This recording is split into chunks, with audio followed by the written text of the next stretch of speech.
Très bien. Donc, bonjour à tous, bienvenue. Merci de vous être inscrits donc à ce webinaire. Donc ce webinaire s'inscrit dans le cadre d'un projet, plus large, le projet H2O Source to Seas et aujourd'hui, nous allons traiter, essentiellement du sujet de l'évaluation du capital naturel.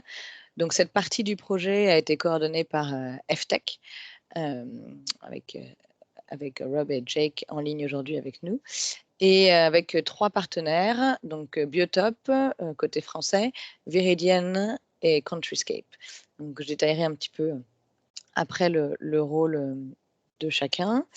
Donc moi je vais me présenter, je suis Suzanne Cotillon, je suis chef de projet biodiversité et services écosystémiques à Biotop, au sein du service international de Biotop et je travaille sur les thématiques d'évaluation des services, écosystémiques en France et à l'étranger. Rob or Jake? Yes, I'll go. Yes, hi. Apologies for my English, but I'm Jake, so I'm with FTech. I'm a consultant in environmental economics for a number of years, and I'm the project manager for this project. We've been working closely on both the Kent and Outhie regions to produce these natural capital accounting valuation and products, and we're excited to present that information and provide a bit of training and context around it through this workshop. Once again, apologies for my lack of French. Over to Suzanne and Rob. Et moi, c'est Rob. Je suis également économiste de l'environnement avec FTech. Je travaille avec eux depuis 1995 ici à Bruxelles, et je travaille beaucoup sur l'évaluation de l'environnement et de la comptabilité des capital naturel. Pas directement sur ce projet ici, mais je n'ai fait plusieurs d'autres. Et voilà. Très bien. Merci beaucoup. Donc, comme mentionné, FTech, c'est donc l'entreprise leader sur ce projet d'évaluation du capital naturel. Countryscape a été plutôt en charge de la réalisation de l'outil de communication qu'on présentera un petit peu plus tard dans la présentation. Viridian était en charge de la modélisation des services écosystémiques et des solutions fondées sur la nature, et également à réaliser le travail de cartographie pour les cartes qu'on verra également dans l'outil que nous présenterons. Et donc, Biotop, on a été impliqué au niveau de la collecte de données sur les bassins versants et bien sûr de la facilitation de ce webinaire. Donc FTech a une forte expérience dans le domaine de la comptabilité du capital naturel au Royaume-Uni, mais aussi un peu plus largement au niveau de l'Europe. Donc c'est un sujet, l'évaluation économique du capital naturel, qui s'est fortement développé au sein de ces 2 dernières années. Et donc vous pouvez voir sur la carte ici des exemples de tous les projets qui ont été réalisés par FTech en lien avec cette thématique. Donc ce qui a permis également d'utiliser pour ce projet des retours d'expérience et des méthodes qui ont déjà fait leurs preuves au Royaume-Uni sur plusieurs projets. Donc aujourd'hui, cette session donc, est à l'attention des gestionnaires du territoire, va se structurer en 2 temps. La première partie de cette présentation va être concentrée sur l'évaluation du capital naturel et des solutions fondées sur la nature. Donc on va pouvoir présenter les différents concepts, de quoi on parle quand on parle de capital naturel, et présenter également, dans les grandes lignes, la méthodologie de comptabilité du capital naturel et des solutions fondées sur la nature. On présentera également dans cette première session l'outil de communication qui a été développé dans le cadre de ce projet. Et enfin, dans un deuxième temps, on illustrera donc ces concepts à partir de plusieurs exemples pratiques afin de voir vraiment les avantages et l'utilité de ce concept d'évaluation du capital naturel sur le terrain. Donc, comme je l'ai mentionné, ce webinaire fait partie d'un projet beaucoup plus large, donc le projet H2O Source to Sea, qui est un projet européen, sous un projet Interreg, donc qui est ciblé sur la France et sur l'Angleterre. Donc le projet H2O Source to Sea est mis en œuvre par Kent Wildlife Trust qui travaille en partenariat côté français avec le CPIE Val-de-Thie et également Nausicaa. Donc ce projet cible en priorité les milieux humides et cherche à répondre à des enjeux de gestion des inondations et de gestion de la sécheresse en lien avec, dans un contexte bien sûr de changement climatique. Mais au-delà, ce projet répond également à des enjeux de pollution en lien avec les activités agricoles par exemple et la perte de biodiversité qui en découle. Donc les 4 objectifs du projet sont les suivants. Le premier, c'est de la restauration des processus naturels dans tout le bassin versant en mettant en œuvre des solutions fondées sur la nature, donc dans le bassin versant de l'Oti côté français et de la Stour côté anglais. Donc au niveau de ce premier objectif, qui s'appuie majoritairement sur la création et la restauration de zones humides, c'est le CPIE qui intervient au sein du territoire en travaillant avec différents agriculteurs et avec les collectivités pour implanter des solutions fondées sur la nature sur le territoire afin de lutter contre les problèmes d'inondation, principalement d'inondation et de sécheresse sur le bassin versant de l'Oti. Puis, en fait, ces actions qui ont été mises en œuvre sur le terrain seront suivies afin de démontrer leur efficacité sur les risques d'inondation, de sécheresse et de pollution. Donc, afin de voir comment elles interviennent sur l'hydrologie du bassin versant. Donc ici également, le CPIE a déjà participé à développer des outils, notamment un outil de sciences participatives qui va être déployé l'année prochaine avec Kent Wildlife Trust et également un outil plus pédagogique sur les solutions fondées sur la nature, donc qui permettra d'assurer le suivi de ces mesures.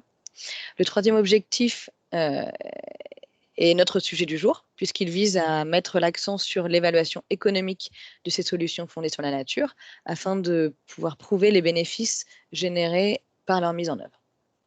Et enfin, le dernier objectif comporte plus un volet de communication, avec le partage des connaissances générées par le projet dans son ensemble, avec une série d'ateliers, avec les parties prenantes, la production également de guides sur les solutions fondées sur la nature. Donc, ce webinaire en fait également partie de cet 4e objectif.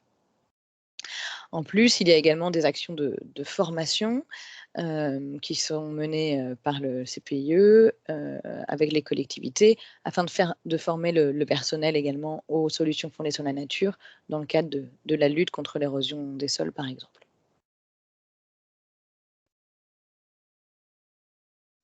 Donc, de quoi parle-t-on quand on parle d'évaluation du capital naturel?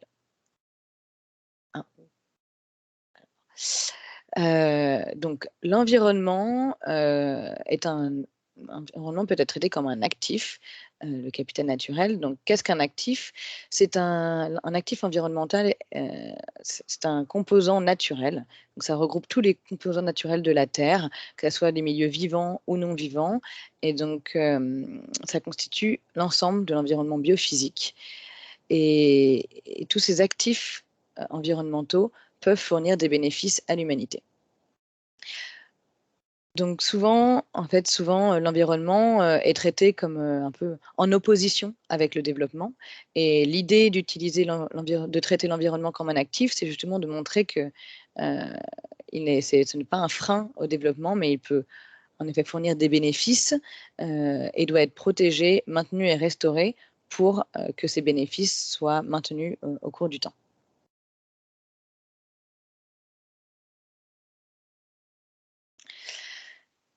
Donc il y a également un petit changement de point de vue et de paradigme pour, qui a permis de considérer justement ces actifs naturels, qui, en premier lieu étaient souvent considérés comme librement disponibles, substituables ou sous la responsabilité de quelqu'un d'autre. Ces points de vue sont en train d'évoluer. Il y a depuis plusieurs années une tendance générale à l'intégration des questions financières, environnementales, sociales et de gouvernance tout ensemble.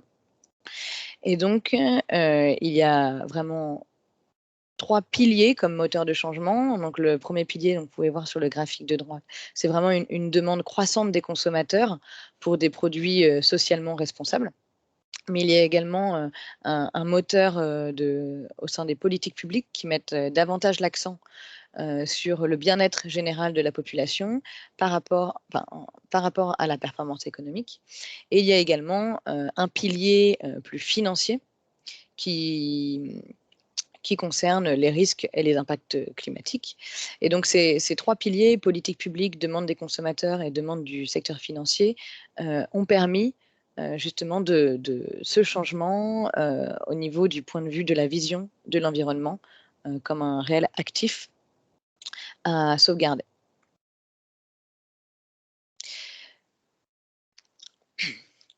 Donc, si on veut considérer, si on regarde ces actifs, donc à gauche, vous pouvez voir les différents actifs environnementaux. Donc, toutes les composants physiques, biologiques de l'environnement. Donc, par exemple, le sol, mais également les minéraux, l'atmosphère ou les océans. Et en point de vue biologique, toutes les communautés écologiques.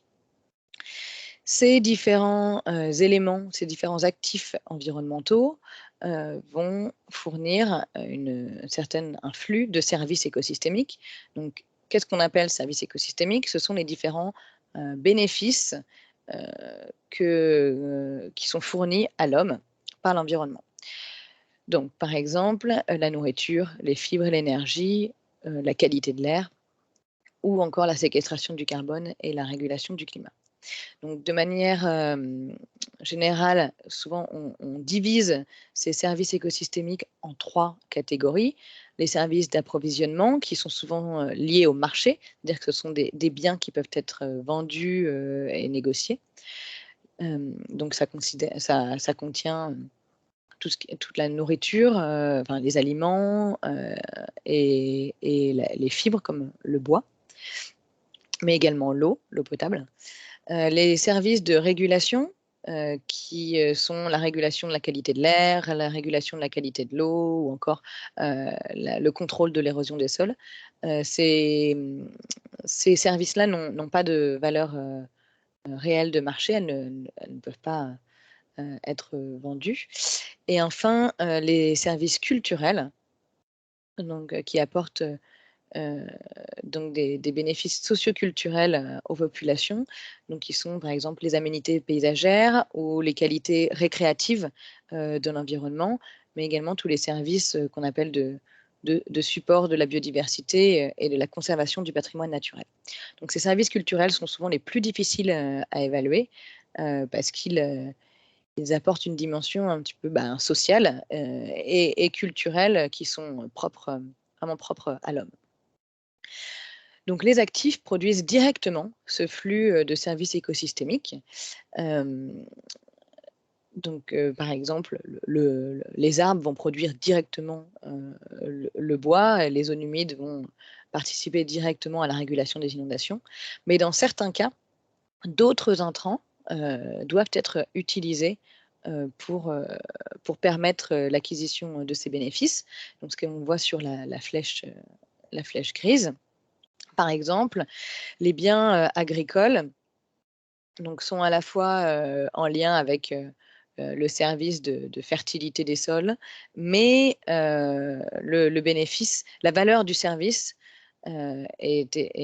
dépend également du matériel agricole, de la main-d'œuvre et de l'accès. Donc, c'est vraiment une combinaison de ces entrants provenant d'autres capitaux et des intrants provenant des actifs environnementaux qui doivent être combinés pour optimiser donc ces transferts de bénéfices. Donc sans services écosystémiques, les autres intrants ne produiraient pas la même valeur. Donc il y a donc une dépendance du capital naturel aux services écosystémiques.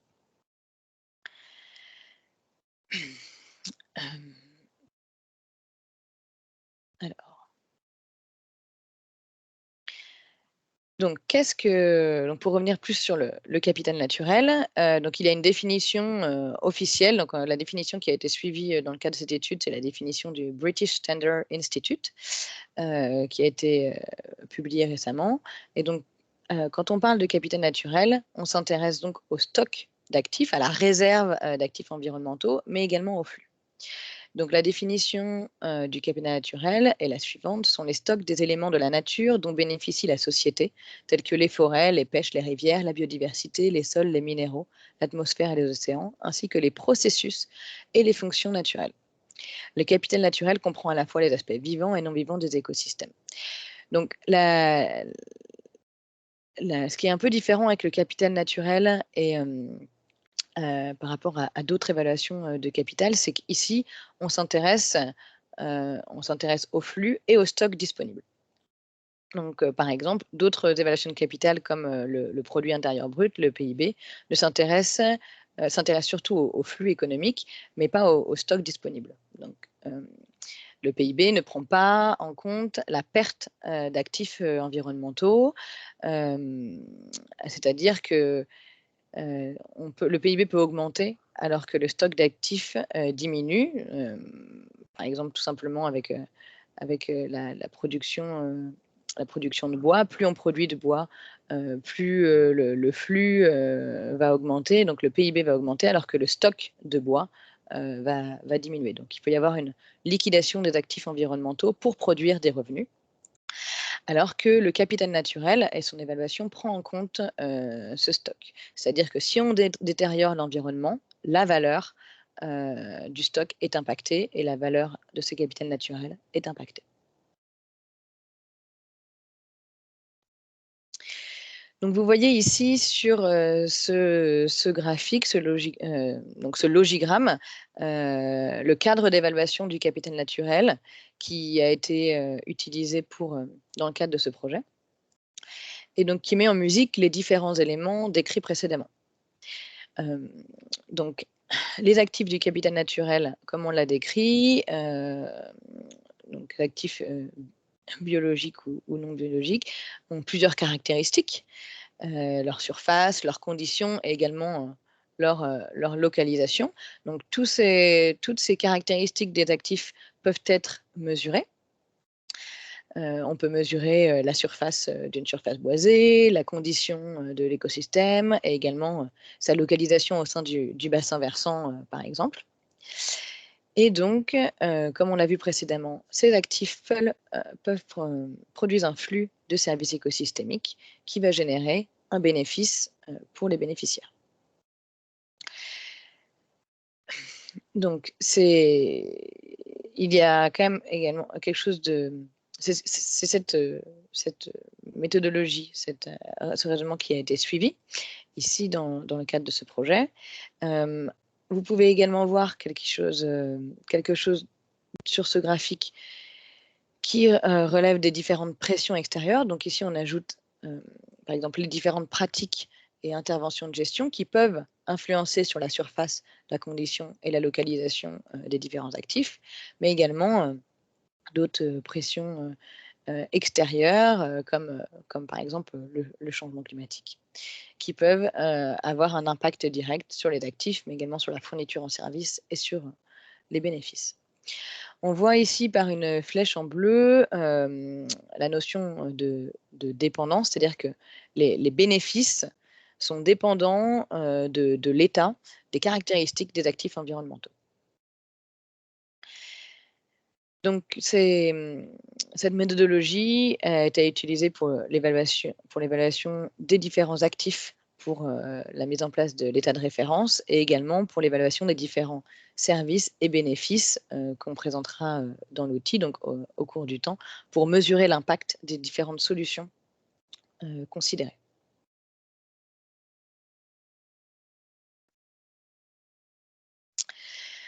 Donc, quels sont les messages clés sur l'approche qui a été utilisée dans le cadre de ce projet? Donc, l'idée était vraiment d'avoir une méthodologie qui était réplicable et qui était justifiable. Donc ici, on va vraiment souligner les différentes caractéristiques clés de cette approche. Donc la première, c'est que cette approche donc, se concentre sur les quantités, les stocks d'actifs du capital naturel, en qualité, comme on a vu avec la condition, et en quantité, mais également les flux de bénéfices. Elle intègre également les ressources naturelles biotiques et abiotiques. Et ça permet, cette méthodologie permet donc d'évaluer comment les stocks et les flux sont susceptibles de changer au cours du temps. Elle considère, comme on l'a vu précédemment, à la fois les dépendances de l'activité économique et les impacts sur le capital naturel. Et la méthodologie prend en compte, comme on a vu sur le logigramme précédent, l'évaluation de ces impacts et des dépendances entre les bénéfices et les actifs.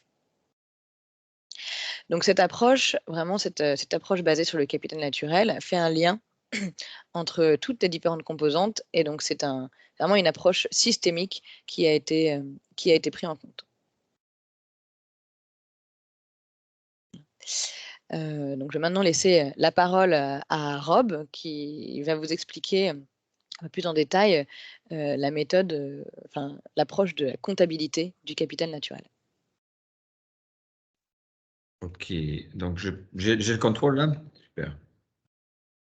Oui, donc là, on parlait de l'approche du capital naturel, et à l'intérieur de ça, il y a l'idée des comptes des capitals naturels qui en fait partie. Et quand on parle de comptes de capital naturel, on parle en fait d'un ensemble de comptes interdépendants qui reflètent des aspects différents de la chaîne logique liant l'écosystème aux bénéfices que Suzanne vient de présenter. Et donc, ces comptes visent à répondre aux 3 questions clés. Tout d'abord, sur la quantité du capital naturel. Quels sont les actifs? Quelle étendue et localisation? Quelle qualité ou conditions ont ces actifs? Et ça, on trouve dans le registre des actifs naturels, c'est le premier compte. Et en fait, c'est tout comme un producteur doit savoir de quel bâtiment et machine il dispose et en quelles conditions. C'est l'analogue de ça pour l'environnement naturel. Puis, deuxième compte, focalise sur les bénéfices que l'on en tire. Il s'agit d'abord d'identifier les bénéfices dans les services écosystémiques et, si possible, les mesurer en termes de flux physiques. Les tonnes de blé, le nombre de visites, selon le service écosystémique, il y aurait des mesures que l'on peut appliquer. Et pour finir, encore si possible, on essaie d'estimer la valeur économique de ces bénéfices.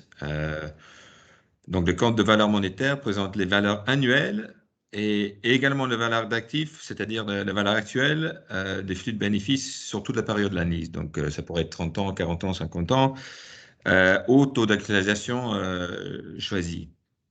De même façon que l'on calcule la valeur d'une machine, en tenant en compte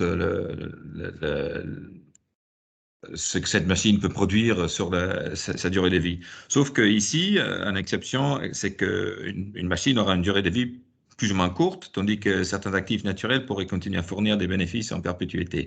Et donc, c'est pour ça qu'on essaie de prendre en compte les effets sur les conditions des capitaux naturels pour éviter la situation où on tire des flux importants maintenant, mais tout en détruisant le capital naturel. Et parfois, on calcule également les frais d'entretien pour maintenir l'environnement dans une condition acceptable ou bonne, et le bilan net entre bénéfices et coûts. Et on en parlera dans les études des cas. Et là, on va passer quelques minutes sur les applications de la comptabilité des capitaux naturels, et puis on va s'arrêter un peu pour des questions éventuelles. Donc, pourquoi fait-on ces calculs? Il y a plusieurs applications de la comptabilité des capitaux naturels. Tout d'abord, c'est pour fournir des données utiles pour l'aménagement et gestion du territoire et pour informer la politique au niveau local, régional, national, même international, pour que l'économie fonctionne d'une manière efficace et en même temps qu'on maintienne, voire augmente le capital naturel. Et donc là, on peut identifier plusieurs couches d'applications. Tout d'abord, au niveau stratégique, compréhension et hiérarchisation des impacts et des dépendances et des risques et opportunités liés à l'exploitation et gestion du capital naturel. Et donc, en même temps, avec la gestion des risques qui sont liés, donc il y a des risques qui sont intégrales à l'exploitation des territoires, mais aussi des risques externes, tels le changement climatique ou des problèmes de sécheresse, d'inondation, ainsi de suite. Et donc, on peut considérer la résilience de l'organisation d'exploitation en termes de valeur de capital naturel et les flux de bénéfices. Et pour les prises de décisions opérationnelles au niveau de l'entreprise, donc quels sont les aspects qui sont les plus intéressants et quels sont les moins bénéfiques quand on prend en compte tous les effets, pas uniquement les effets sur le produit vendu. Quand, par exemple, sont les solutions fondées sur la nature plus intéressantes que les solutions plus dures ou traditionnelles qui ne prennent pas en compte tous ces bénéfices extérieurs à l'organisation. Ça peut être intéressant aussi pour la gestion financière, surtout pour tout ce qui est finances vertes, gestion durable des terres et d'autres programmes agro-environnementaux, des crédits de carbone, et puis de futures politiques qui n'existent pas encore, mais qui risquent de voir le jour dans le cadre de stratégie biodiversité ou d'autres politiques au niveau européen ou national. Pour la gestion de l'engagement avec des parties prenantes, donc à l'intérieur de l'organisation, donc les employés, mais également à l'extérieur, des partenaires tels par exemple les compagnies de gestion d'eau ou de gestion de ceux qui s'occupent de gestion de risques d'inondation, pour engager tous ces parties dans le processus d'abord de gestion du territoire, mais également de trouver des financements pour les solutions fondées sur la nature.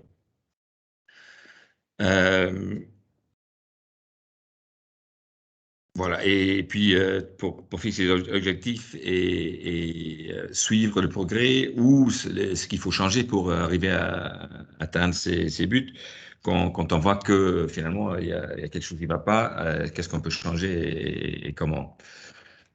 Et puis pour les analyses des scénarios, donc par exemple, qu'est-ce qui se passe si on passe à l'agriculture biologique? Qu'est-ce qui se passe si on fait des investissements dans l'énergie renouvelable? Qu'est-ce qui se passe si on change les pratiques de gestion des sols pour augmenter pour réduire les émissions de carbone des sols, etc. Et quels sont les impacts en termes physiques et puis en termes économiques. Donc, pour la gestion financière, on peut utiliser des comptes pour explorer de nouvelles sources de revenus. Donc, par exemple, il y a les crédits carbone, Woodland Carbon Code en Angleterre, la belle base carbone. Et là, il peut y avoir des financements extérieurs qui vont payer certaines interventions ou changements de pratiques agricoles ou autres. Tout ce qui est des crédits liés à la protection de la biodiversité et les avantages cumulés. Donc, les organisations qui achètent des crédits carbone qui pourraient payer plus, payer davantage pour des crédits qui génèrent également d'autres avantages, par exemple liés à la biodiversité ou à la gestion durable de l'eau. Voilà. Et d'autres programmes agri-environnementaux, donc gestion durable des terres, c'est ELM, c'est le système en Angleterre. Mais chaque pays a ses propres systèmes pour payer les pratiques agricoles plus ou moins bénéfiques pour l'environnement. Voilà. Donc, on peut utiliser les comptes pour justifier un investissement. Donc, on montre qu'un investissement, quoique coûteux en termes d'investissement financier, mène plus de bénéfices que de coûts quand on tient en compte les effets sur l'environnement et les services écosystémiques et leur valeur. Donc, ça peut aider à un niveau à une plus grande échelle pour une planification au niveau politique. Pour démontrer la dépendance de l'environnement vis-à-vis des secteurs qui utilisent l'environnement. Donc, quelles sont les dépendances de ces secteurs sur l'environnement et quels sont les impacts que ces secteurs ont sur l'environnement et quel est l'impact net et qu'est-ce qu'on peut faire pour optimiser cette situation. On peut également examiner les valeurs intergénérationnelles, donc c'est-à-dire des investissements qu'aujourd'hui coûtent, mais qui portent des valeurs très importantes à long terme. Et là, on peut penser clairement au changement climatique et des crédits carbone et tous les problèmes liés à la gestion de sols et de bétail pour réduire les impacts sur le changement climatique. Et donc, globalement, c'est pour assurer que toutes les décisions sur la gestion et sur les politiques de gestion sont au moins capables de maintenir le capital naturel dans l'état original, voire améliorer la situation pour que tous les bénéfices qui en découlent sont durables dans le temps. Et donc, ça peut s'appliquer à un niveau stratégique pour les plans à grande échelle et pour encourager l'engagement des parties prenantes de toutes sortes. Donc, il y a des normes qui arrivent. L'ONU a adopté une nouvelle norme statistique pour mesurer la valeur des écosystèmes. Il y a des normes de l'Organisation internationale de normalisation, dont 14008, évaluation monétaire des impacts environnementaux et des aspects environnementaux associés. Donc, il y a des normes qui arrivent. Mais toutefois, ça continuera à évoluer dans le cadre de certaines idées clés, dans l'usage optimal de toute l'information disponible et le besoin de mesurer les impacts physiques et les dépendances quand ils sont matériels. Il faut garder la proportionnalité dans les investissements qu'on fait pour mesurer les impacts et pour évaluer les impacts, pour que les coûts restent raisonnables par rapport aux bénéfices dont on parle. Très important d'encourager l'engagement de toutes les parties prenantes. C'est pas un truc à faire dans son coin, c'est vraiment un outil de communication et d'engagement.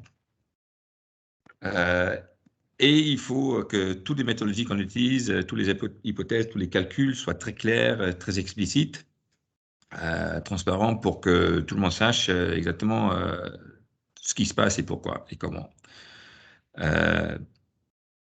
Idéalement, on cherche à faire quelque chose qui soit comparable et dans le temps et dans l'espace.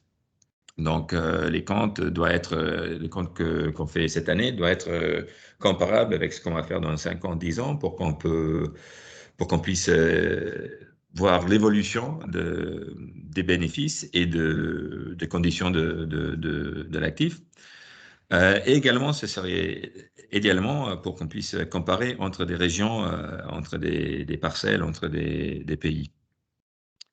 Et il faut préparer quelque chose qui peut être audité par une tierce partie. Donc, ça va avec l'idée de faire tout explicite et clair. que ça peut être, revu par quelqu'un d'extérieur pour voir si on a bien choisi les hypothèses, les données et quelles sont les conséquences si on change ça. Donc, il faut se dire qu'aucun compte ou toute autre analyse ne peut être complet. Donc, on ne va pas comprendre toutes les complexités de la nature ni les mesurer. C'est pourquoi, entre autres, nous devons être transparents et clairs sur ce qui est dedans et ce qui est dehors, ce qu'on n'a pas su évaluer et pourquoi. Donc, certaines choses ne sont pas matérielles. Donc, on ne perd pas notre temps à évaluer quelque chose qui n'a pas vraiment d'incidence.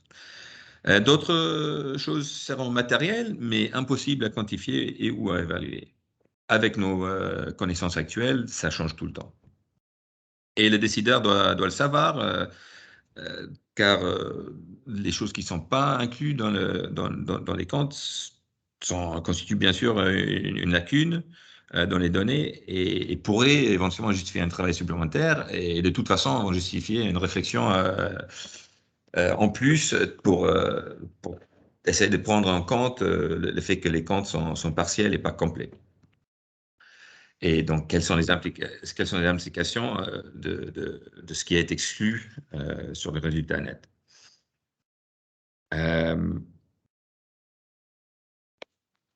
Donc, une fois qu'on prend en compte tous ces limites et on les rend explicites, la comptabilité du capital naturel peut être très intéressant pour fournir des informations et des preuves pour les investissements, les changements de gestion de terres pour prendre des décisions sur la gestion et sur la politique.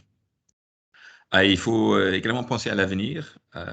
Il reste bien entendu des limites dans ce qu'on peut faire, mais beaucoup moins qu'il y a 10 ans, il y a 5 ans, même il y a 18 mois. Notamment, les choses changent avec les systèmes d'information géographique et les données et les modélisations qui ne cessent de s'améliorer. Et donc, il faut tirer le meilleur parti de ce que nous avons déjà et aller vers l'avant et pour mieux gérer nos actifs naturels dans l'avenir, à l'échelle du pays, du bassin versant de l'exploitation, etc. Donc, on s'arrête là pour voir s'il y a des questions ou des commentaires.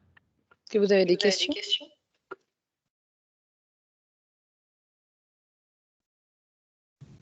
Non, moi, j'en ai aucune. C'est bon, on va continuer alors. Hop.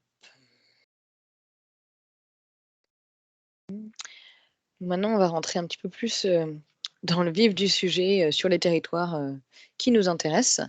Donc, comme on l'a cité précédemment, donc cette évaluation du capital naturel s'est concentrée sur 2 bassins versants, celui de l'Astour et celui de l'Authie. Donc les bassins versants qui ont été utilisés proviennent de données disponibles à l'échelle européenne, donc de l'European Environmental Agency. Voilà, donc on voit sur la carte également quel est le territoire considéré avec les limites des bassins versants en rouge foncé.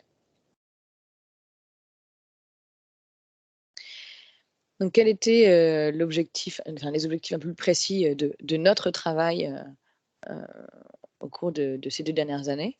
Donc, le premier objectif était donc de développer et de calibrer les comptes du capital naturel de l'Astour et de l'Authie, donc tout ce qu'a pu vous expliquer Rob précédemment. Et donc, ce travail s'est surtout appuyé sur le travail de cartographie spatiale. Donc, on a pu identifier les différentes zones cibles pour l'application des mesures, en reliant des données physiques sur les stocks de capital naturel et sur les flux de bénéfices, avec des données socio-économiques sur la valeur des bénéfices, sur les différents bénéficiaires, des solutions fondées sur la nature. Donc ça nous a permis vraiment d'avoir un état de référence sur l'état des comptes du capital naturel au sein de ces deux bassins versants, à partir des données disponibles.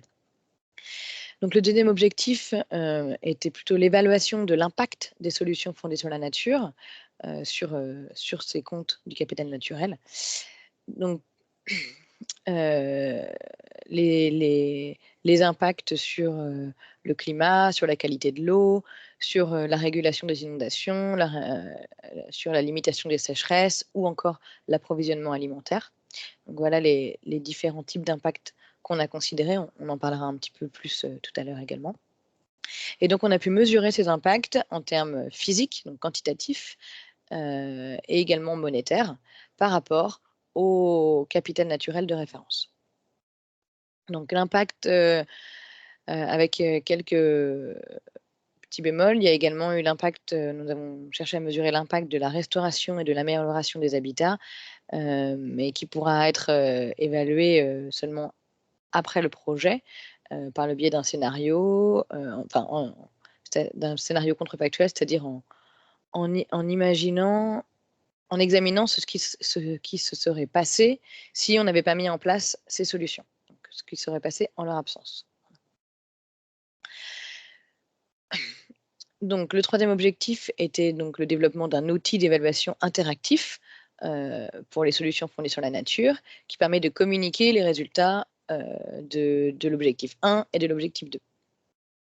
Donc l'idée était de créer un outil accessible sur Internet qui pourrait être utilisé par les partenaires du projet pour s'engager avec les parties prenantes et les propriétaires fonciers dans les différents bassins versants, afin d'encourager une plus grande adoption de ces solutions fondées sur la nature en démontrant leurs avantages. Donc c'est vraiment un outil de sensibilisation, aussi un petit peu de communication sur le concept, avant tout, avant d'être un outil de prise à la décision. Et enfin, le dernier objectif, c'était donc de soutenir les objectifs d'engagement des parties prenantes du projet H2O sur Toucy par la mise en place d'un programme de formation sur le capital naturel avec les partenaires du projet, les contributeurs actifs, les propriétaires fonciers et les décideurs politiques, donc par l'intermédiaire de workshops comme celui-ci. Donc maintenant, on va voir un petit peu plus les étapes et les sources de données que nous avons utilisées pour développer l'état de référence au sein des deux bassins versants d'intérêt.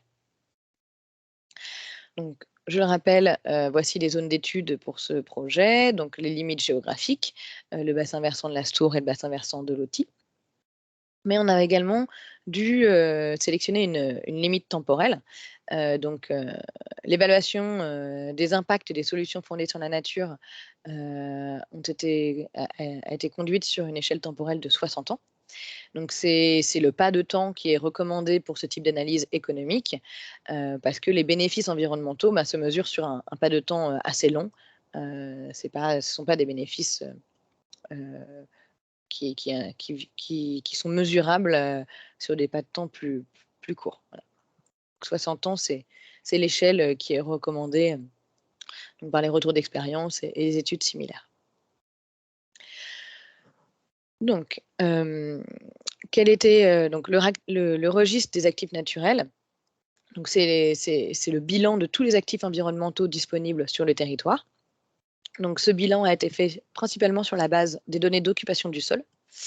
Donc, il y a eu un gros travail de collecte des informations afin d'obtenir plus en détail, d'obtenir le maximum de détails possible sur les stocks disponibles en actifs naturels en termes surfaciques. Et nous n'avons pas pu considérer la condition des actifs naturels, donc c'est pas inclus dans cette analyse. Donc on s'est vraiment concentré sur les données surfaciques disponibles grâce aux cartographies et aux données d'occupation du sol. Donc nous avons considéré les différents habitats, donc les zones artificialisées, les zones agricoles, les forêts et les zones semi-naturelles, comme les zones humides et les surfaces en eau. Donc, comme je l'ai dit, les sources de données étaient principalement l'occupation du sol coréenne, donc à l'échelle européenne, mais également pour l'OTI, on a pu s'appuyer sur le RPG, le registre parcellaire graphique, qui donne des données plus précises à l'échelle du territoire, enfin du bassin versant. Donc ensuite, nous avons conduit des subdivisions géographiques afin de pouvoir d'avoir des analyses un peu plus précises au niveau du bassin versant. Donc pour le bassin versant de l'OTI, la division géographique qui a été utilisée s'est basée sur les limites de l'EPCI, donc l'établissement public de coopération intercommunale. Donc voilà un exemple de résultat du registre des actifs naturels. Donc vous pouvez voir en ligne, sur la première ligne, la classification, les limites que nous avons utilisées pour l'OTI et pour la STOUR. Donc, comme je l'ai dit pour l'OTI, donc c'est les limites de communautés de communes et de communautés d'agglomération au sein du bassin versant. Et pour la STOUR, ce sont des sous-bassins versants qui ont été utilisés. Et en colonne, vous pouvez voir les différents habitats, donc sur la base des codes Corine pour l'occupation du sol, et donc dans les différentes cellules, les surfaces qui ont été considérées. Donc quels sont les bénéfices que nous avons, quels sont les bénéfices fournis par ces actifs? Donc en d'autres termes, quels sont les services écosystémiques que nous avons considérés? Donc ils sont distingués par les biens publics et les biens privés.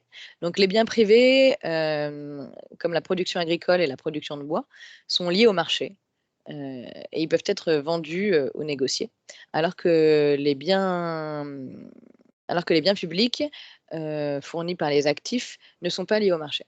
Voilà. C'est les grandes différences. Donc je tiens à souligner quand même que ce n'est pas une liste exhaustive. Ce ne sont pas les seuls bénéfices que le territoire peut fournir, mais on ne pouvait pas faire une évaluation sur tous les bénéfices. Donc on a fait un choix, une priorisation pour conduire au mieux cette évaluation. Donc, à quoi ressemblent voilà, les exemples de quels sont les comptes physiques et monétaires au niveau de l'OTI. Désolée, ce graphique est en anglais, mais donc c'est juste pour illustrer un petit peu la démarche qui a été faite.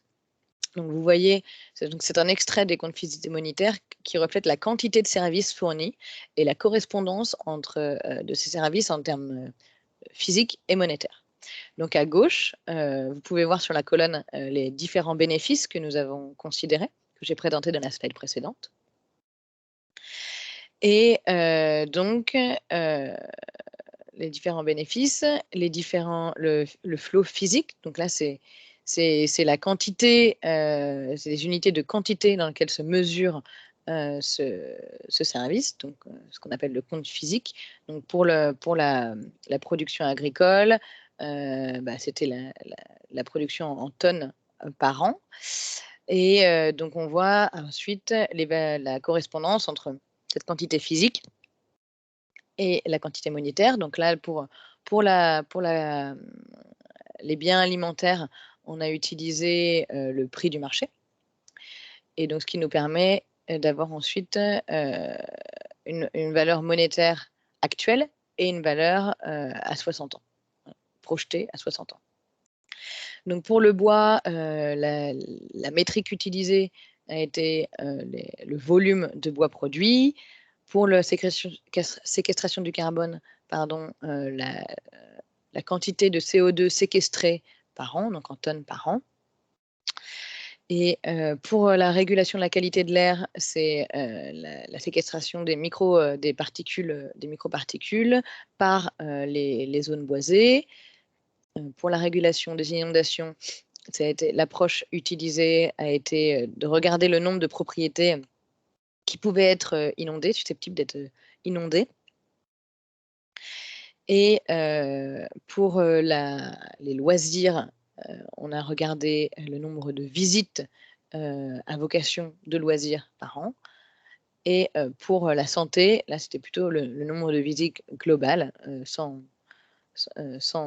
donc sur les territoires, sans distinguer c'était quel était le but de ces visites. Voilà. Donc, voilà les différents comptes physiques et monétaires. Donc, ici, on voit également la correspondance de ce qui a été utilisé pour transformer ces comptes physiques en comptes monétaires. Donc, par exemple,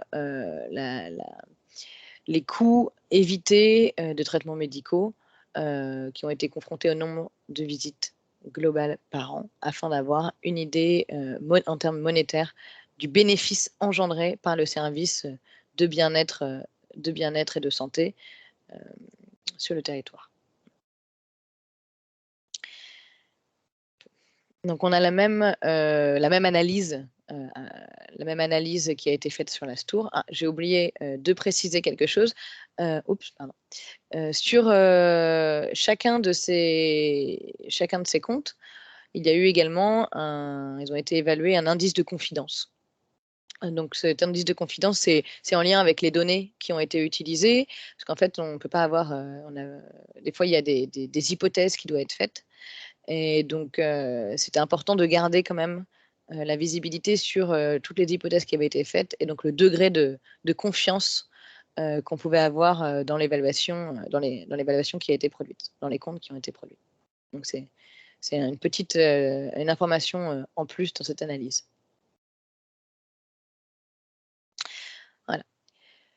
Voilà. Donc, quelles sont les différentes actions qui ont été préconisées et menées et donc évaluées dans le cadre de ce projet? Donc, on a sélectionné 6 types d'interventions différents. Donc, le premier était la création de zones humides. Donc, ça comprend la création de marais, d'étangs, de réservoirs ou de forêts humides également. Le deuxième, c'est la plantation d'arbres, donc l'afforestation, en utilisant bien sûr des espèces indigènes locales. La troisième, la restauration des prairies, donc qui se concentre sur la restauration de pelouses herbacées et de prairies semi-naturelles. La quatrième intervention était la fonctionnalité des cours d'eau, donc ce qui comprend la reconnexion des plaines inondables, la restauration de méandres ou la création de marigots par exemple. La cinquième intervention, c'était les barrières anti-écoulement, donc des mares temporaires, des noues, des embâcles ou des haies, donc comme de ouvrages d'intersection à l'écoulement. Et enfin, la gestion agroécologique, donc des changements de pratiques sur les terrains agricoles afin d'améliorer l'infiltration dans le sol, l'infiltration de l'eau dans le sol, ou implanter des cultures, des couverts végétaux. Voilà. Voilà des types d'exemples de différentes interventions qui ont été préconisées. Alors, un petit point d'attention, c'est que dans l'évaluation qui a été conduite, comme a pu le dire Rob, il y a quand même des limites à ces évaluations. Et donc, dans l'outil et dans l'évaluation qui a été dans l'outil de communication, les résultats qui vont être partagés dans l'évaluation qui a pu être conduite, les impacts ont été mesurés essentiellement en lien avec le changement d'utilisation des terres. Et donc, pour la création de zones humides, la plantation d'arbres et la restauration des prairies, ce changement d'utilisation des terres, c'est souvent effectué au détriment des terres agricoles. Et donc, ça entraîne une perte des bénéfices agricoles. Donc, la valeur de ces actions, la valeur estimée de ces actions diminue à l'échelle du paysage. Mais en fait, c'est en lien avec ce changement d'utilisation des terres majoritaires. Et donc, au niveau local, cet impact pourrait être réduit grâce à des mesures spécifiques de gestion des terres. Donc, de plus, comme je l'ai dit, les impacts sont souvent en lien avec le changement d'utilisation des terres. Et donc, les bénéfices tels que les bénéfices provenant des interventions d'amélioration de fonctionnalité des cours d'eau, des barrières anti-écoulement et de la gestion agroécologique n'engendrent pas réellement de changement d'occupation des terres. Et donc, leur impact a seulement pu être évalué de manière qualitative et non quantitative. C'est-à-dire qu'on n'a pas pu mesurer de changement de stock, de flux. Et donc, cette évaluation n'a pas pu être faite au niveau quantitatif ou monétaire.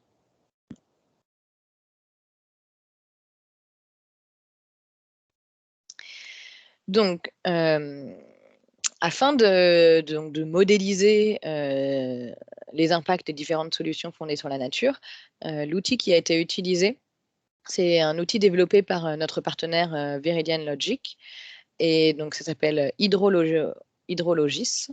Donc c'est un outil interne, et donc cet outil permet d'identifier et de classer et de hiérarchiser les différentes interventions, donc les différentes solutions fondées sur la nature, afin de déterminer quelles sont les plus avantageuses à l'échelle du territoire, et également de les localiser pour maximiser la fourniture de bénéfices. Voilà. Donc, c'est ce qu'on peut voir également, ce qu'on peut voir sur ces cartes. Donc, on a défini 3 niveaux de priorité. Donc, savoir quels sont les 2% du territoire les plus propices à la mise en place de ces solutions, quels sont les 10% les plus propices, ou les 20%. Voilà. Donc, ça permet d'avoir ce type de carte que vous pouvez voir à l'écran, qui montre quels sont les territoires à cibler pour mettre en place des mesures afin de maximiser, par exemple. Donc là, l'exemple, c'est l'idée est de maximiser la réduction des inondations. Voilà, la gestion des inondations. Donc on voit en bleu que la solution serait la restauration de wetlands, et donc ciblée sur ces territoires. Donc cela montre comment l'outil fonctionne. Et donc ces impacts, donc on reprend dans le logigramme qu'on a pu montrer précédemment. Ici, pour passer vraiment de la solution fondée sur la nature aux bénéfices, on s'est concentré principalement sur la caractéristique surface. On n'a pas pu prendre en compte ni les aspects de composition, de localisation, ou l'âge des boisements, par exemple, dans cet exemple. Une autre façon de visualiser le lien entre la solution fondée sur la nature et les bénéfices associés, c'est cette matrice, tout simplement. Donc là, on voit les 3 solutions d'intervention qui ont pu être modélisées et quantifiées. Donc les créations des zones humides, la forestation, la restauration de prairies. Et donc on a pu cocher les différents bénéfices associés.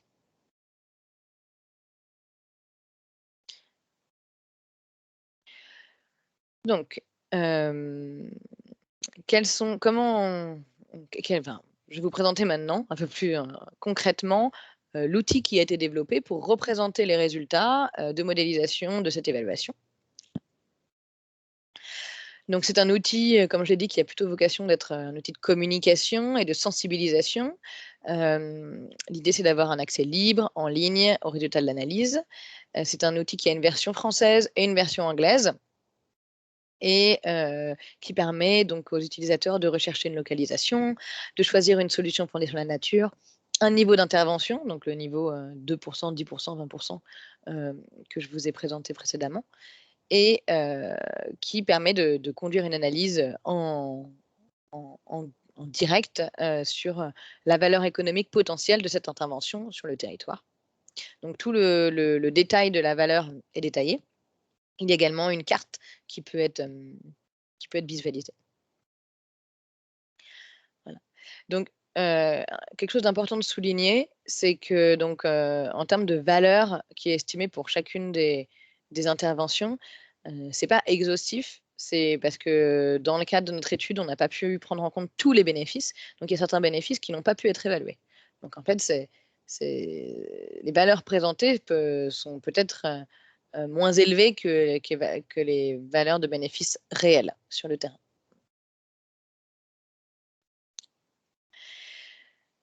Donc, quelques précisions sur cet outil. Il cible les bénéfices en lien avec le changement d'occupation des terres, c'est important de le rappeler. C'est non exhaustif puisque nous n'avons pas pu évaluer toutes les solutions fondées sur la nature et prendre en compte tous les bénéfices qui sont fournis.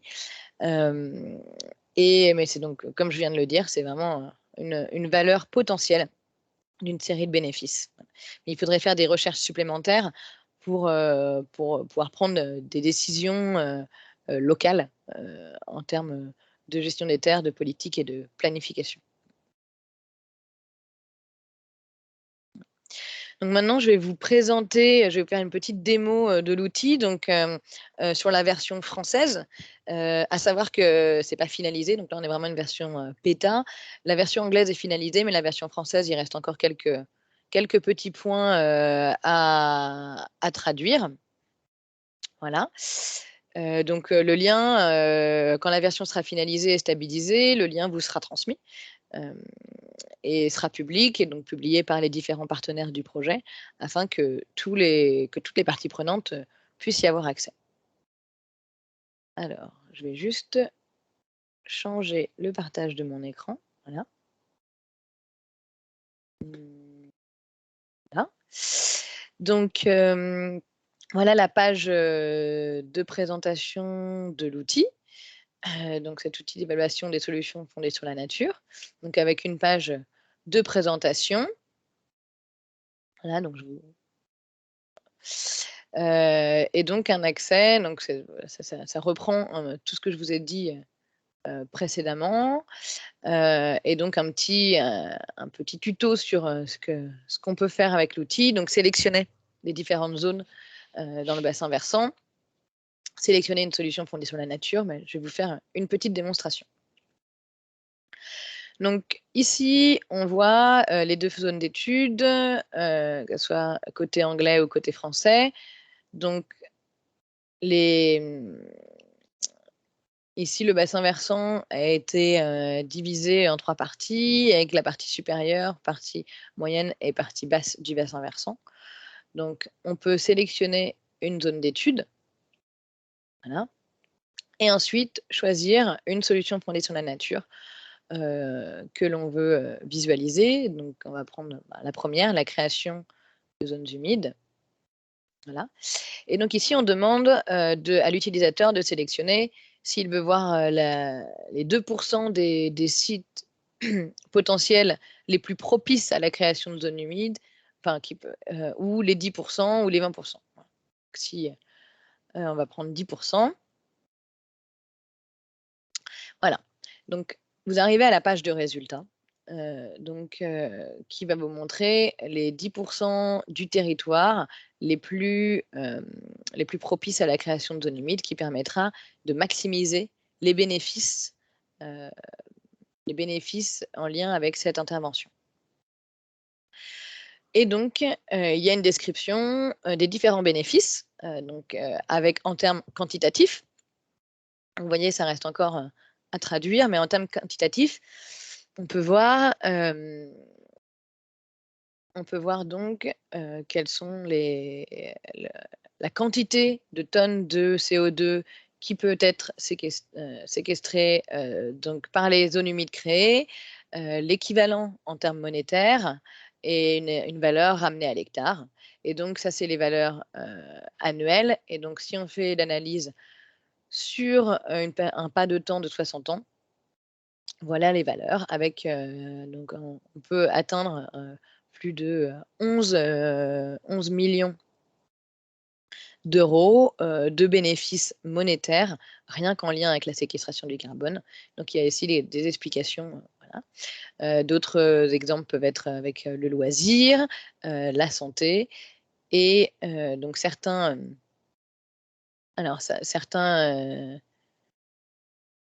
bénéfices, enfin, cette intervention, des fois, n'implique pas de changement en termes de territoire. Et donc, certains bénéfices ne produisent pas de changement.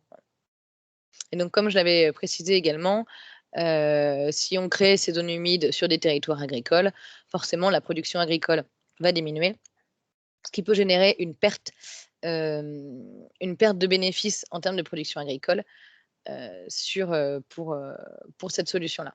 Voilà. Donc après, ça, c'est si on fait un bilan global de tous les bénéfices, on peut confronter cette valeur avec celles qu'on a vues précédemment, celles qui ont pu être évaluées, et pour avoir une idée plus générale de ces valeurs. Et donc, on peut voir une carte. Alors, si on clique sur la carte, je ne sais pas si vous le voyez, mais bon, si on clique sur la carte, elle s'agrandit et donc ici en bleu, on peut voir les idées de la localisation de ces sites propices à la création de zones humides et qui maximiseraient les bénéfices. Voilà. Donc à savoir que bien sûr ça, avant de prendre toute décision, enfin là c'est une modélisation SIG, mais il n'y a aucune approche en termes de foncier. Enfin, il y a beaucoup de choses encore à faire pour mettre en œuvre ces résultats sur le terrain. Voilà, là, c'est une seule couche d'information. Bien sûr, il faut il faut confronter ces résultats avec la réalité du terrain. Voilà. Donc voilà pour la démonstration de cet outil. Alors, je vais juste revenir. Hop.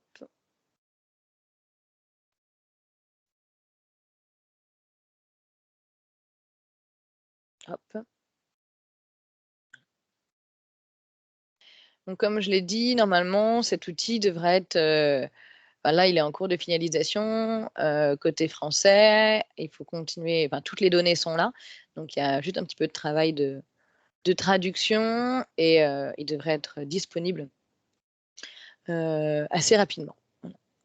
Est-ce que vous avez des questions sur cet outil, sur la méthodologie développée dans le cadre du projet? Enfin, tout ce qui est vraiment en lien avec les données utilisées. Est-ce que vous avez des questions sur ce côté-là?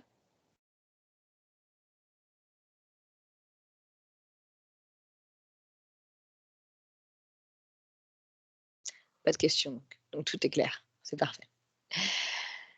Très bien. On va pas faire de pause du coup, je pense. On va continuer. Voilà. Donc maintenant, on va passer à la deuxième partie de ce webinaire. Donc Rob va vous présenter des exemples d'applications. Voilà. Voilà. Donc, oui, je pense que le principe, c'était que maintenant, après une pause, on allait commencer avec un petit rappel. Donc, d'abord, ce qu'on fait nous quand on travaille dans ce domaine, c'est on travaille avec des partenaires pour créer un cadre de comptabilité des capitaux naturels qui convient à l'organisme avec lequel on travaille. Donc, que ce soit enfin, je vais vous montrer quelques exemples dans une minute des organismes avec qui on a travaillé. Et donc, oui, tout ça, c'est juste un petit rappel de ce qu'on a dit il y a 30 minutes sur le fait de fournir une comptabilité transparente, claire, simple, qui montre la dépendance de la nature entre la nature et l'entreprise, comment augmenter les bénéfices et réduire les impacts négatifs, et les possibilités, les opportunités de financement, par exemple les crédits de carbone, les crédits de Gain Biodiversity, etc. Donc, les deux dispositifs suivants sont vraiment juste un petit rappel de ce qu'on avait dit. Donc, les tableaux comptables, le registre d'actifs naturels, les comptes physiques, le compte de valeur monétaire, pour fournir le bilan du capital naturel. Donc, et pour essayer d'évaluer l'évaluation et l'évolution des actifs naturels sous des scénarios différents parfois. Donc, les études des cas, je pense qu'il y a 3-4 études des cas qu'on va présenter maintenant. Et, parfois, ils sont confidentiels, donc on ne peut pas dire, on peut pas vraiment saisir les fonds des enjeux, mais on peut montrer un peu ce qu'on a fait, les réactions des clients. Dans d'autres cas, c'est publié et on peut en parler un peu plus. Donc, on commence avec le dossier de Conway. Donc, c'est une grande propriétaire foncier en Angleterre, en Pays de Galles, beaucoup de terrains qui sont gérés de plusieurs manières, différentes modalités de gestion de ces terres. Et les terres sont pour le plus grand partie louées, donc il n'y a pas de contrôle direct sur la façon dont elles sont gérées. Donc c'est une histoire de négociation entre le propriétaire et l'exploiteur.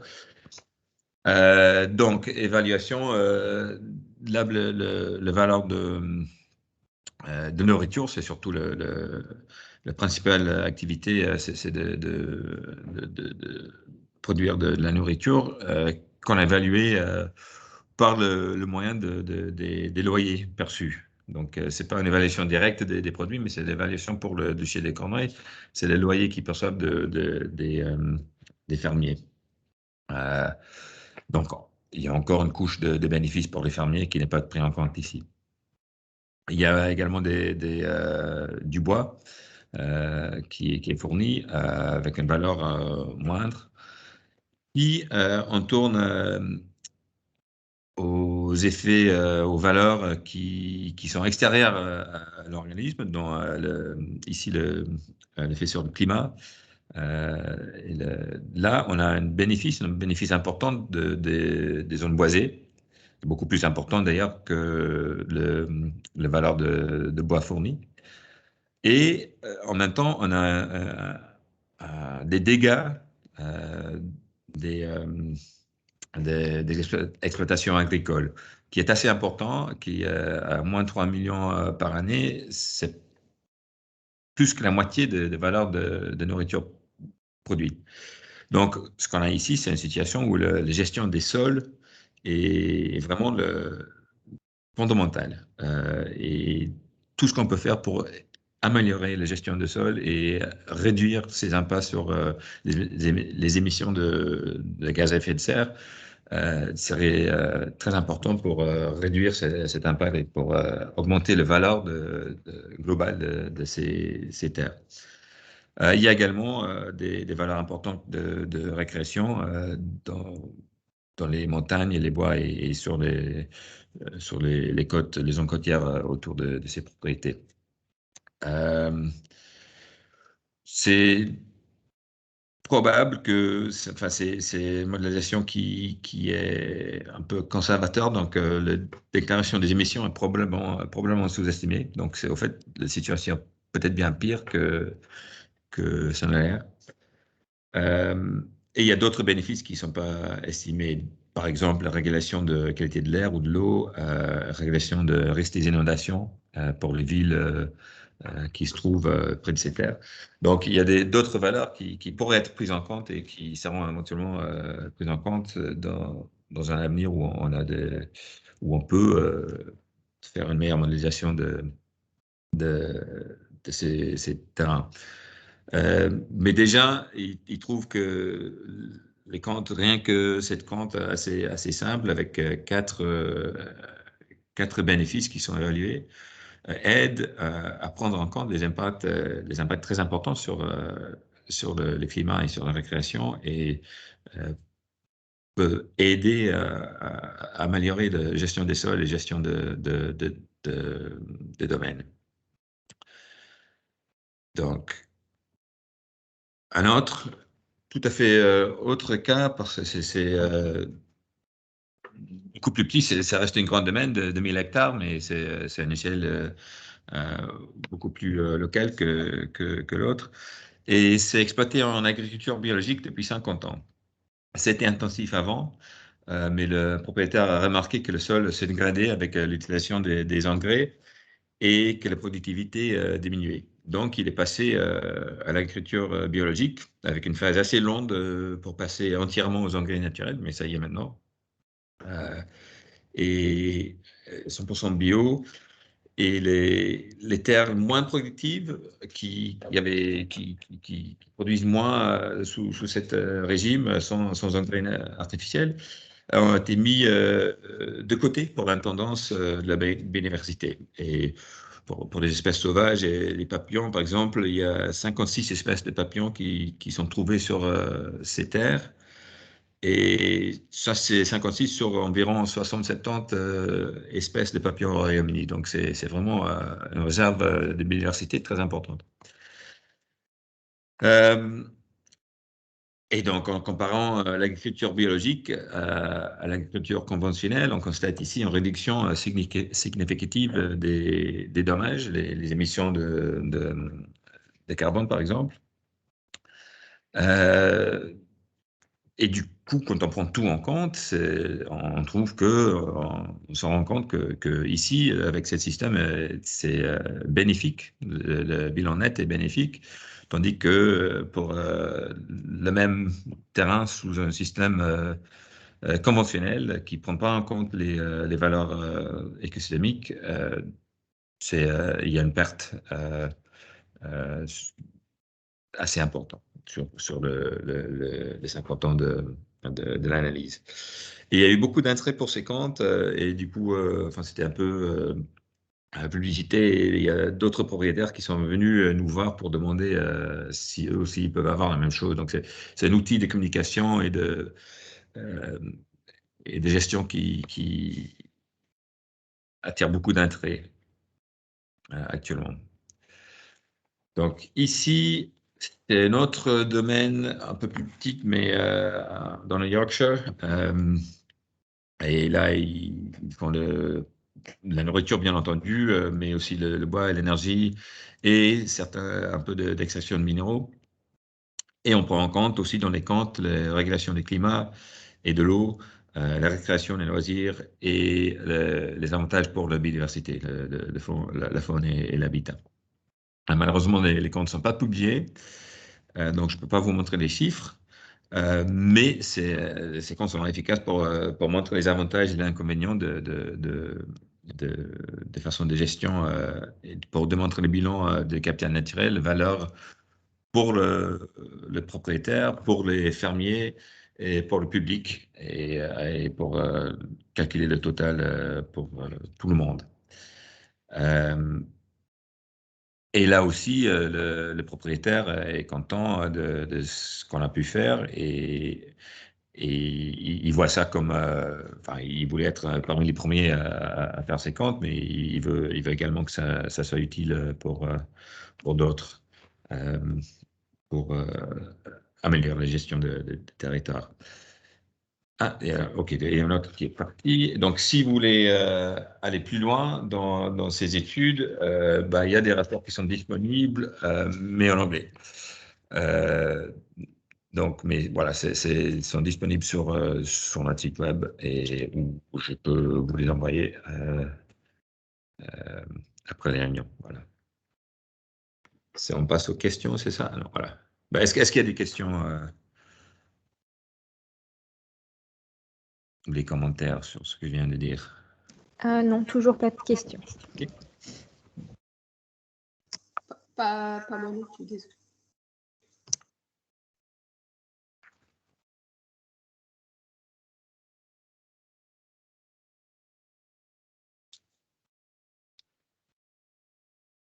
T'es sur mute, Suzanne? On t'entend pas. Pardon. Donc, il y avait aussi une partie retour d'expérience, mais je pense que on va passer directement à la partie discussion. Donc après, savoir si ce que vous voyez, vous, dans vos activités, des opportunités, des bénéfices en lien avec cette comptabilité du capital naturel ou au contraire des obstacles et des défis à relever.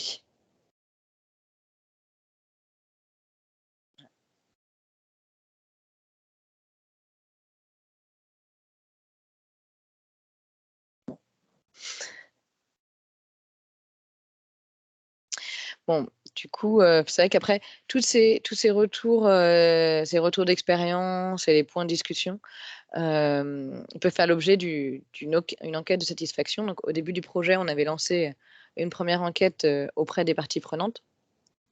Et donc l'idée, c'était à l'issue de ce workshop ou l'utilisation de l'outil et avec l'évolution, enfin, le progrès du projet, on puisse relancer cette enquête auprès des mêmes parties prenantes. Puisque pour pouvoir vraiment voir si l'impact du projet et de ce type de webinaire sur, voilà, sur le territoire. Donc du coup, je pense qu'on fera passer cette enquête directement auprès du CPIE afin qu'ils puissent relayer l'enquête auprès des parties prenantes. Voilà. Oui, Céline? Oui, juste dans le côté défi, on a évoqué un peu plus tôt là, le PIB. On sait que c'est un indicateur économique qui favorise la destruction du capital naturel, clairement. Hein, qu'il existe aujourd'hui d'autres indicateurs économiques beaucoup plus pertinents de ce point de vue-là, qui sont utilisés dans certains pays, malheureusement pas encore chez nous. Du coup, je ne sais pas dans quelle mesure ça peut être, voilà, ce type d'outils ou d'autres peuvent, puisqu'on évoquait aussi le côté essayer d'impacter les politiques régionales, locales, nationales, mais aussi internationales, de faire évoluer les indices économiques qu'on utilise pour évaluer la richesse d'un pays, sachant que le PIB, c'est un outil qui était très efficace à l'époque post-Seconde Guerre mondiale, quand il fallait reconstruire très vite, mais qui aujourd'hui, au XXIe siècle, est complètement dépassé. Je ne sais pas si ça apporte une réponse, mais voilà. Oui, je pourrais répondre très rapidement sur. Je pense que d'abord, il y a au sein des Nations Unies des systèmes de comptabilité environnementale et puis écosystémique. Donc, c'est deux choses différentes. Les comptes environnementaux, ça existe depuis un certain temps. Et là, ils prennent en compte tout ce qui est qui est un prix dans le marché, donc le bois, l'agriculture, la nourriture et les minéraux, la réduction de ces stocks. Donc c'est un peu comme les comptes, les PNB prennent en compte l'amortisation des machines et des bâtiments et des dépréciations. Et donc, c'est pris en compte et ils essaient de prendre en compte pour l'environnement, pour tout ce qui est vendu et échangé. Et puis, les comptes écosystémiques vont un peu plus loin parce qu'ils prennent en compte aussi tout ce qui n'a pas de valeur sur le marché, donc récréation, les effets sur la pollution de l'eau, de l'air, carbone et compagnie. Donc, ces méthodes existent, sont sous développement actuellement. Par exemple, le standard pour les normes pour les comptes écosystémiques ont été acceptés, adoptés cette année en mars 2021. Donc, c'est très récent, mais et c'est toujours plusieurs pays sont en train de mettre ça en œuvre avec des petits pas. Donc, il y a des comptes qui existent, des comptes qui n'existent pas encore, des choses qu'on arrive à évaluer, d'autres choses que les méthodes sont toujours sous étude, mais ça avance, ça avance. Après, est-ce que les politiques vont regarder tout ça ou est-ce qu'ils vont rester avec PNB? C'est une autre question, mais je pense qu'au niveau européen, par exemple, il y a pas mal de signes, enfin, des politiques qui poussent vers, qui met en avant la soutenabilité. Et ces indicateurs sont prévus pour informer la politique à ce niveau-là. Je ne sais pas si ça répond à la question. Oui. Après, c'est toujours sur la difficulté de changer les outils qu'on utilise. Hein. On sait très bien Oui. que le PIB, plus on détruit son environnement, plus on augmente son PIB. Donc, c'est complètement paradoxal au XXIe siècle.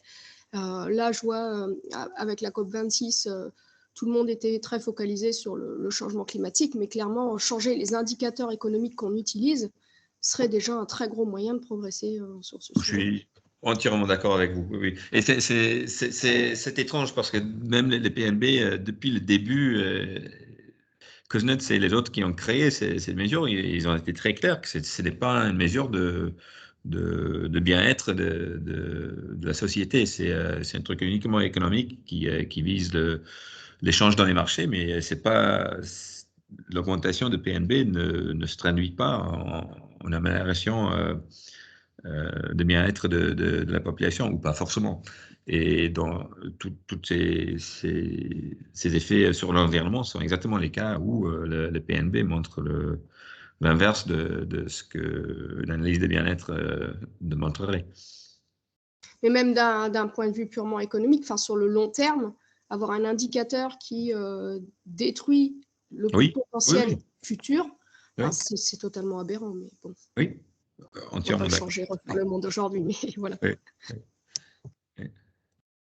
Non, et je pense que l'idée derrière la comptabilité, l'idée d'exprimer toutes ces valeurs en termes monétaires, et on sait que ce n'est qu'une partie de valeur globale de l'environnement et des services économiques. C'est les valeurs monétaires qu'on met dessus, c'est une partie de valeurs réelles, mais c'est d'essayer de quand même changer un peu la réflexion à plusieurs niveaux, à tous les niveaux, encourager les gens à penser aux valeurs enfin, les impacts sur la santé, sur le bien-être des gens, sur les opportunités récréatives, et d'essayer de prendre tout ça en compte, plutôt qu'être fixé sur les bénéfices économiques, monétaires, quoi, enfin, financiers.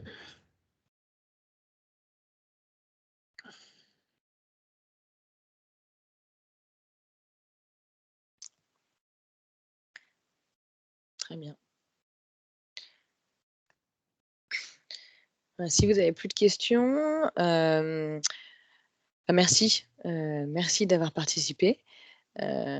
Merci pour les questions. Et puis, du coup, on vous transmettra l'enregistrement de la vidéo et puis également l'enquête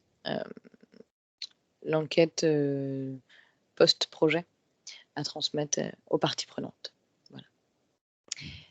Très bien. Merci beaucoup. Et puis, au revoir. À demain, peut-être, si vous participez au webinaire de demain. Voilà.